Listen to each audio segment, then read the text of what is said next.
me as well, like one of the things that's really jumped out at me in recent weeks, and the GB News stuff and the Foxes and the Tates, the Calvin Robinsons, and like Coast guys talking about replacement theories, and as the conspiracy stuff is like really closely linked to a lot of the like misogyny and stuff that we're talking about, because there's a lot of the same people like putting it out there.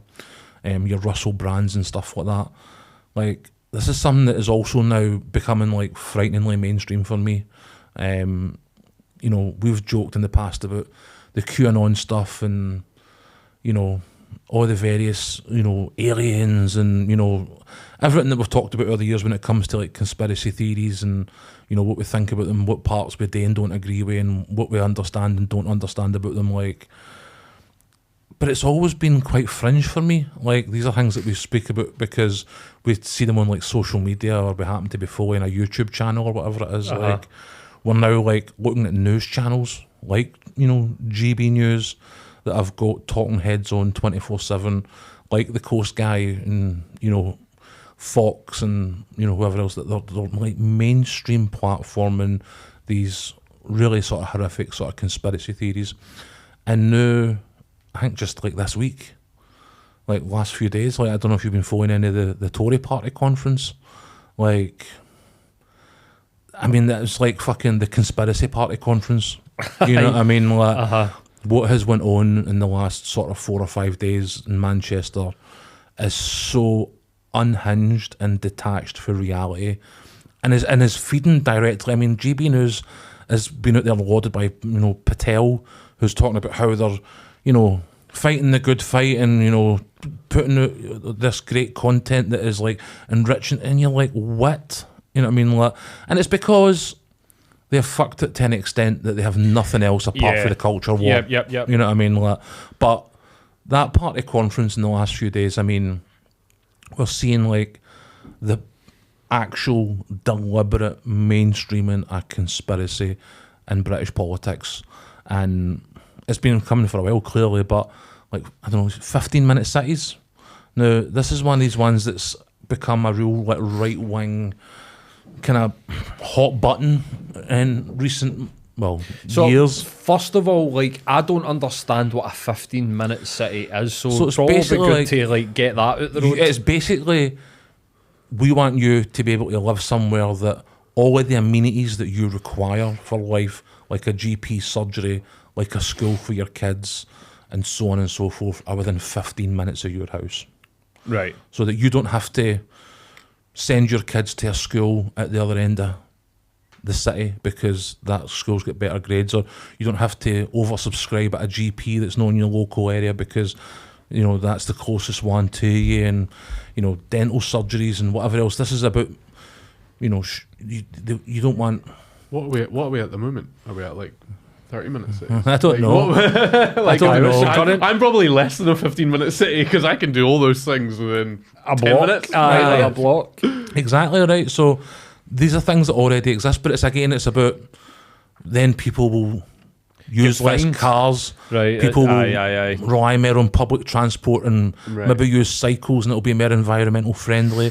And it's basically like hipster utopia is kind of like the thing they're pitching here. But the right of taking it is, you will be forced to stay within 15 minutes of your home. You will be monitored on what streets you travel on and how often you travel. You will be monitored and restricted on how often you can shop, and all these other. And they've taken like this really like dystopian, like alternative, like almost like Black Mirror image of what it is actually intended to be, and are now pushing that out into the mainstream. And we had 2 Tory ministers.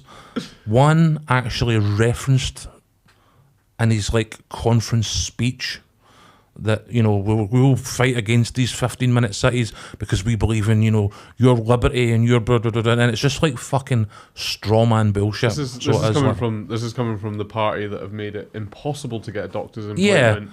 The cost of dentistry and everything else gone through the roof, and people are dying because they're on waiting lists for scans. By the NHS. The same guys. So he's on the stage at the party conference, skiing at, you know, 15-minute cities are a bad thing, and we will protect you from this, you know, creeping fascism that is coming for you. And then after that, they've got another one sitting on the BBC, and the BBC lassie's like, "This is nonsense. Like, nobody anywhere is like saying this, like you're completely fabricating this." And the guy just completely blanked out what she said and just parroted exactly what had been said on stage about how, you know, we believe in liberty and freedom and blah, blah, blah, and you're like, and that was like copy and pasted across almost everything that was discussed at the Tory party conference this week. Meat taxes. So I seen the BBC interview with the fucking meat health tax. Was it the health minister? Right. Well, she was like, you mentioned the meat tax in your speech, and she's like, but that's not real. And she literally like spoke about something completely different for like 10 minutes. Just rabbited on, just filibuster, just boom, boom, boom, boom. And then eventually they got a tune at her where she went, well, stuff like that said tongue in cheek. And it's like, I don't think you can get up and do a speech at a party conference and claim it to be satire or claim it to be some It's sort not a comedy club it's not again. you're not a stand-up You know what I mean? comedian. Like, you're a fucking politician that gets paid a lot of fucking money for the public purse to do a duty, and you're up there claiming to be making jokes when you weren't making jokes, because it is your conference about your party platform for the coming election, about the year in government ahead. Like, this is where serious grown-up decisions are meant to be made. But what we've got is fucking Patel and Nigel Farage, like dancing to fucking with Tom each other. Jones or whatever, whatever the fuck was on. And like, did fucking Rishi Sunak, did he not come in? Was it this conference that he came out and like basically said, "Oh, I'm not going to do 7 bins in every household. It's another one. I'm not going to do this." That was just before it, and it was just a load of list of things that were never on the table, or never even existed in the first place. So they're just inventing stuff now, and like the 7 bins was one of them.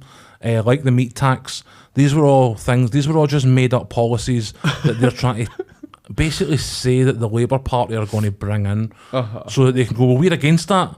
And be like, nobody's saying that, and they're like, but we're against it. But this is this is just the pure Trump playbook. But absolutely, this is where our and we've spoke about this a lot about they're dragging. I mean, if politics couldn't get any fucking lower, I mean, it's already the bar's pretty fucking low for a politician, and for the shit that you can get away with saying, they're dragging it into the fucking dirt. They're trying to. It's like it's like a shitty football team going up against a fucking very good football, and let's drag this into the fucking dirt. Let's get them into a fight that doesn't even exist. Park the bus tactics. But this current like incarnation of the Tories are the lowest of the low.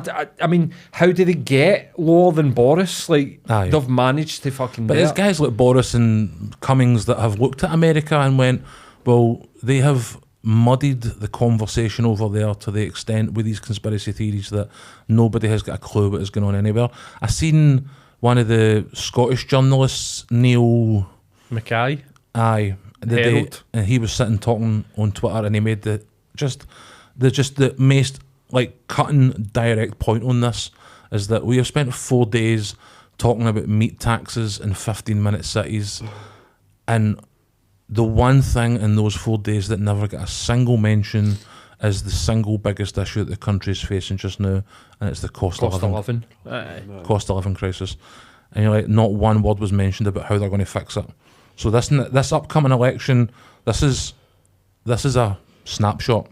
But Sunak already said he wasn't going to fix it, didn't he? Basically, when he came in, he basically said, like, I'm going to be the one that just austerity. Basically, was his solution. I am the change candidate. You're like, dude, you've been in for 13 years, 12, 13 years now. 14 years by the time we get him to fuck. You know what I mean? Like, We've never had a billionaire PM though, so it's change of times. Never had one. It's not the change that we want. Rishi, you know, guys talking to us about HS2 rail lines while he's flying about the country in his private jet. And you know what I mean? Like, do you ever see the footage of him trying to pay for petrol? Oh my god! Like, I try to figure out where the petrol nozzle went, and then how the pay at the kiosk. I couldn't work out how like a contactless card worked and stuff. But this is the. I mean, we've said it many times over, but we'll say it again. This is the problem: is that these people are so fucking disconnected from any sort of form of normal life that they don't represent people. They like, it's been like this for a while, but they now represent. I mean, like, I'm sure one of the solutions that Sunak came up for the cost of living crisis and to deal with inflation was to lower taxes for businesses, and which is exactly what Liz Truss wanted today, and it tanked the economy. And then she's back. She had an event on the Fringe. She's launching the Tory party. She is launching a book. But she had an event on the conference Fringe where she wasn't like an actual party conference event, but it was like in a building up the street. You know what I mean? Like, and it was one of the best attended events of the entire conference. Like, it was wall to wall people in that room to hear her speak, and she went out there and regurgitated all the shit that got her binned.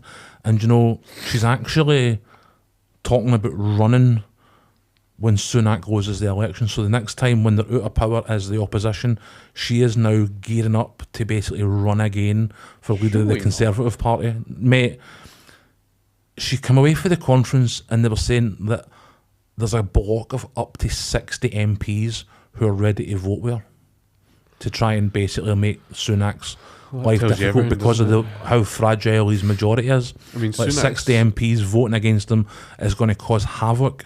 And she is basically like, between now and the election, I'm going to make life as uncomfortable for this guy as humanly possible, because when he gets binned, I want to replace him. And she's the most catastrophic Prime Minister in history.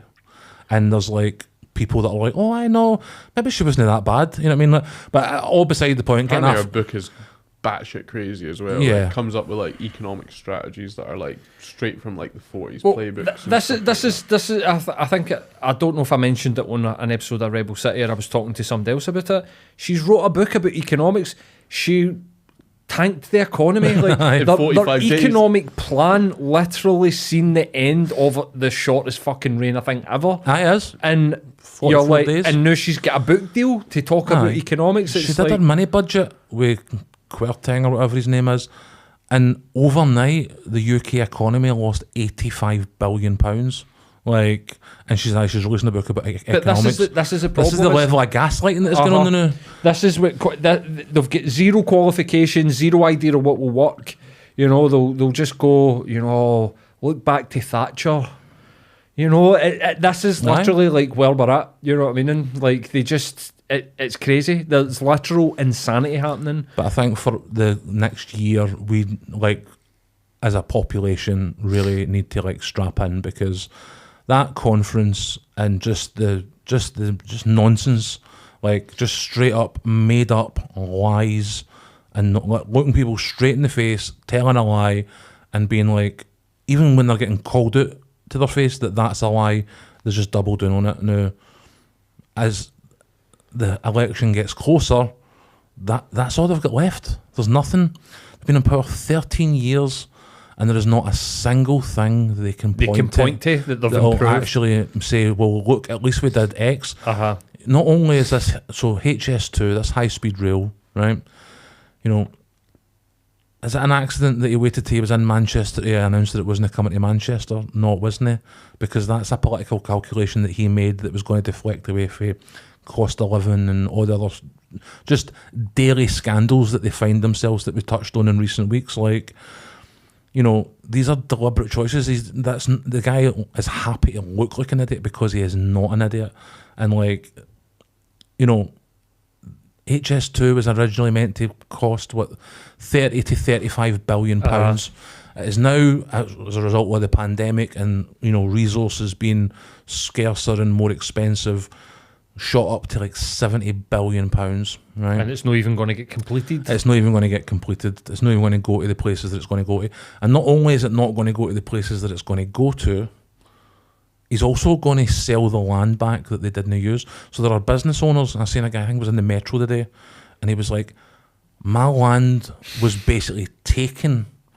I lost. It was one of the guys. He owned a pub that he lived above, right? And it was on the route that HS2 was going to be on. So they used eminent domain or whatever the compulsory UK purchase. Yeah, whatever the UK equivalent is, eminent domain, compulsory purchase order or whatever it is, to basically oust this guy out of his house and business, to then not build the railway line that they ousted him for. I mean, and he's selling the land. So it's not even as if somebody comes in, Starmer comes in next year and goes, do you know what? We're going to complete HS2. We've done these economic policies. The UK is on the way back. It's not like Brexit has, no matter how they paint it, just made it almost impossible for that to be the case. Aye. But say it in world, best case scenario, Starmer, somebody comes in, the economy bounces back and they go, right, let's go back and finish HS2 because, this is something that we need 21st century infrastructure in a 21st century country. You know what I mean? Like there's rail lines that are literally all across the country for the Victorian era. Yep. You know what I mean? Like they can't even go back and do that now because to claw back the money that they're losing, Sunak's selling the land.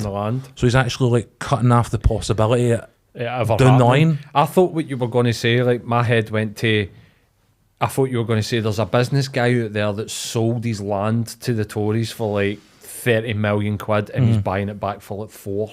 No, well, So there probably will be. there'll be shit like that happening. There'll probably absolutely all be, over like, the fucking because place. everything's a scam with them, so there'll be, They'll be conservative. There'll be folk who's buying the land. Sold it, and then now they're going to get it back. With folk making money left, right and centre off it, absolutely, because that's who they are. Who was it that set up the HS2 originally? Was that like a... I think that was Gordon Brown? I think it was back in like was it back Blair era. It was like the first conversations happened like 99, early 2000s, whatever it is. Like, it's been ongoing for at least 10, 15 years, I would say. While other countries around the world have since stopped using the tech that they were going to put into HS2 and moved to better tech. It's obsolete. In that time, we've still not been able to build We've still not been able to build a high-speed railway that goes from London to fucking Manchester. To be fair, I'm not really surprised after the job that they did in Edinburgh. Like we're not exactly the best at this shit. we bought the wrong fucking trams. See Jesus Christ. See when you strip away every single bit of manufacturing in a country, how do you expect people to then just go like that and have the skills? Like, have the skills to actually, like, build shit? Do you know what I mean? We build fuck all in this country. Yeah. We struggle to even build fucking houses that last a fucking decade, never mind anything else. But it's one of the things that Trust says. HS2 probably also got a fucking shitload harder when you close the borders for all the people that do have the skills. Who actually can come in and build so it. It makes it even that was another one of Truss's pie in the skies, was that she wants us to get back to a place where the UK is building 500,000 homes a year. Now, at the absolute height of like social housing in the UK in like the sort of 50s and 60s, I think the figure I read somewhere was like it topped out around about 400,000 a year, and like half of that was private companies, half of that was the government. And some of that would be high-rise shit that well, we're trying to avoid as well. Like, possibly, do you know what I mean? Like all those horrible 60s high-rise shit that we've been trying to avoid. We've been spending the last 20 years getting rid of it when nobody wants to live in, and that's the problem, is that you can maybe potentially build 500,000 homes a year. It would break every record that ever existed. But can you build 500,000 homes a year that people want to live in? And the answer is no. And they can afford. Yep. Their idea of building 500,000 homes would probably be renting 500 fucking freight containers, sticking them in the middle of a fucking field in the middle of fucking Berkshire, and then going, look, it's got a letterbox, that's a house. You know what I mean? It's like near Legionnaires. Like we've sorted that. We've sorted that crisis. But that's exactly what we're heading towards in the next year, I think, is more of this. And we're going to need to be aware of it. We're going to need to be like ready to call it out. And I'm already a bit tired calling it out, you know what I mean? Like, but it just has to happen. Like, these guys cannot be allowed to spend the next year lying to people's faces, knowingly lying to people's faces, and us going, we know you're a fucking liar. And they're like, so what? Here's my lies. Like, that cannot be allowed. Like, the guys covering the conference the other week, have done a reasonable job of calling out some of the bullshit, but like, if the people you are interviewing and the people that you're engaging with in mainstream media will not abide by the conventions of mainstream media, you need to change your approach. Full stop. Like, they can't nod and smile in both sides of these things and, you know, hide behind ideas like balance. When somebody comes on your show, on your airways, and lies to your face and lies to your audience, and then continues to double down when they're called on it, like, you need to be tougher than current British journalism is. Like, they need to be calling it out, they need to be pointing it out, they need to be ready with facts to shoot it down. And then if they can't actually like get them to stop, they need to think about, well, why are we platforming these guys? Should we have Jacob Rees-Mogg on News at 10 to talk for 20 minutes when we know that everything he says is a lie? Should we have people on this segment, or Question Time, or Talk Time, Women's Hour? Should we have these people on when we know for an absolute fact that they are coming here and every single word that comes out their mouth is going to be a lie?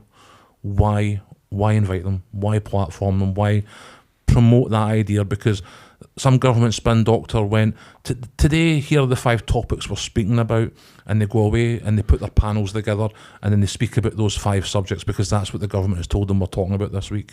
Like, why are we still doing that? Like, why is that being allowed?